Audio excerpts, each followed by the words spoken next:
like I said, I'm just learning a lot of new things. I just got off of the bus because I took a different bus than I normally take because mine was going to take forever. And I just wanted to get out of that vicinity because, like I said, I look like a bum. Or I shouldn't even say that. I look bad. My clothes, I have my clothes on sloppy. You can't tell by this camera, but I look real sloppy. Here, I'll give y'all a visual since we don't have anything else to do. So I'm trying to give y'all a visual with the wind is blowing because I'm honest about it. But you see, it's just like just sloppy, and then for whatever reason, this is making this part of my stomach even bigger. But the reason that I'm recording this, I do want to finish up on the dishonesty thing. But this was a little. It's so funny that I see this stuff so much now. I don't even think I'm really disturbed by it anymore. I'm concerned, but not so much disturbed. I used to be disturbed by it. But so I was on the bus, and that situation that happened maybe a little over a week ago, where I was where I'm at, and I opened the door, and again the other girl that rooms there, she's her and her overnight guests are really disrespectful.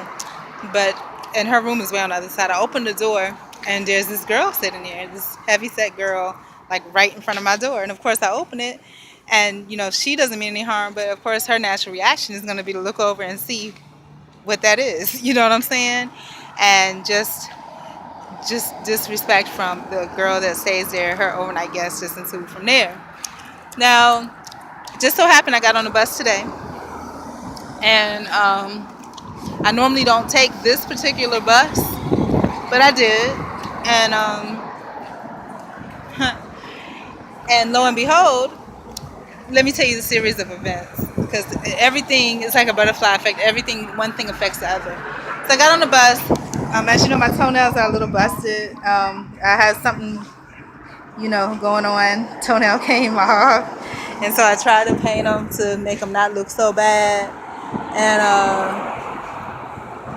so there's really like no toenail on the big toe.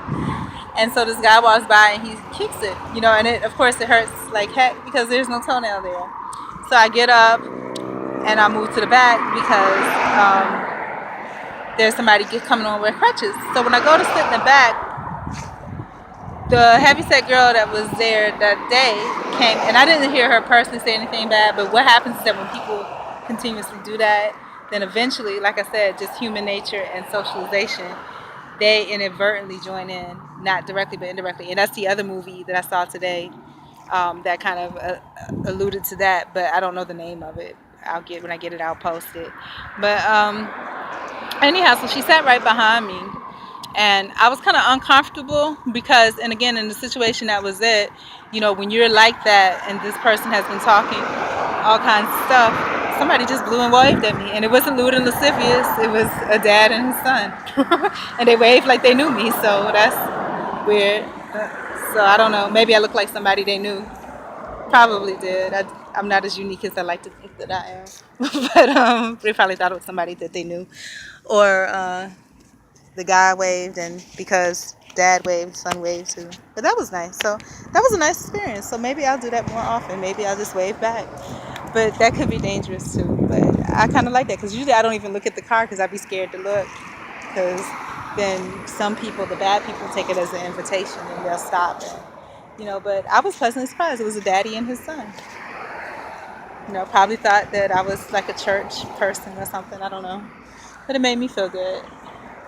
So anyhow, sat right behind me, and I didn't hear her say nothing bad, but but I overheard some of the things that the guy had said before, which was kind of crazy, and I couldn't even address it. But so in light of that, it's just something to talk about. She might have joined in on that, but I didn't hear it. From what I could tell, she was pretty respectful.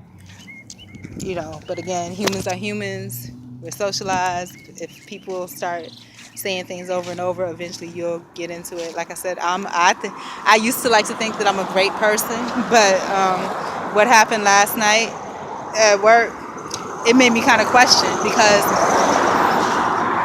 because somebody said to me, that's your job. And then I was able to validate that, hey, that is part of the job description. But common sense tells you that for a minimum wage, that's not a risk that you want to put full force on yourself. It made me question in hindsight what kind of person I really am, because I have common sense.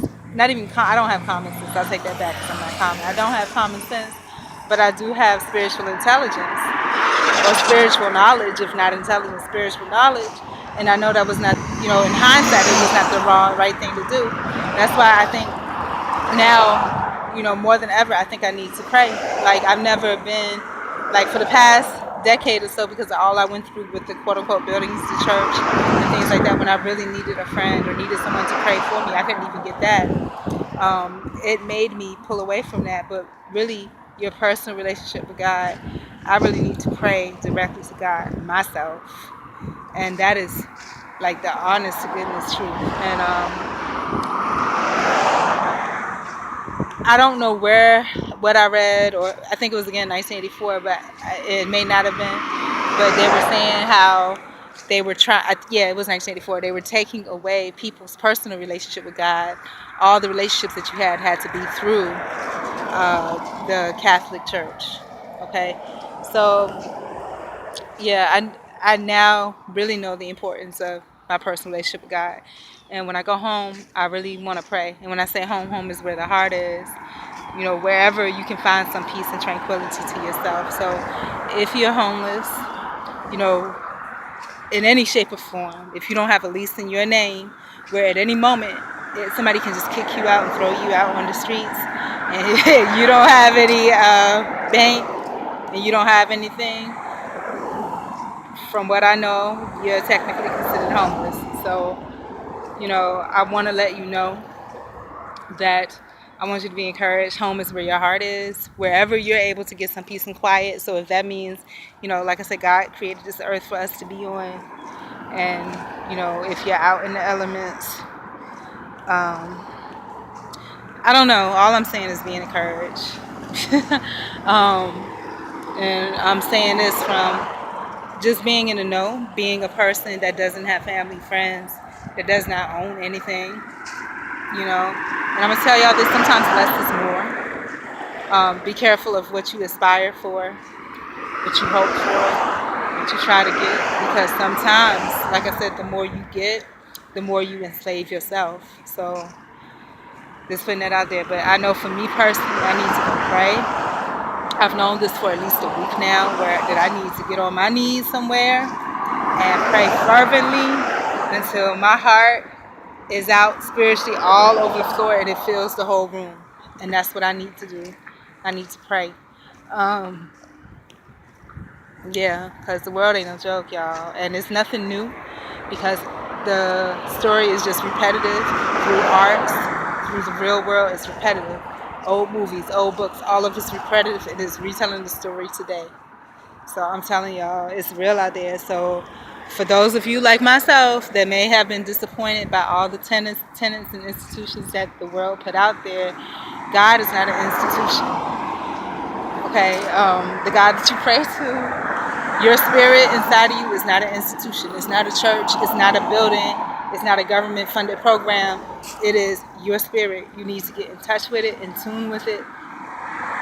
And when I say talk, I don't necessarily mean with words, but somehow communicate all of your essence and your being into it, because more than ever now is needed.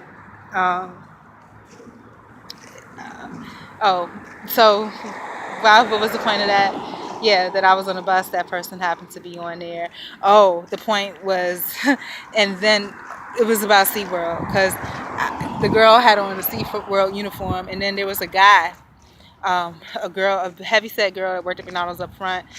He started cursing her out, and he had on a SeaWorld hat, so I know that's where he works. So for some reason, SeaWorld is just a crazy place with really disrespectful people. And then recently, I don't know why I keep on coming across SeaWorld, but I came across the thing where the girl got killed, Dawn, the trainer, a few years back at SeaWorld. But that was the thing. But please trust your instincts and pray. That's what it's all about. I love y'all. Take care.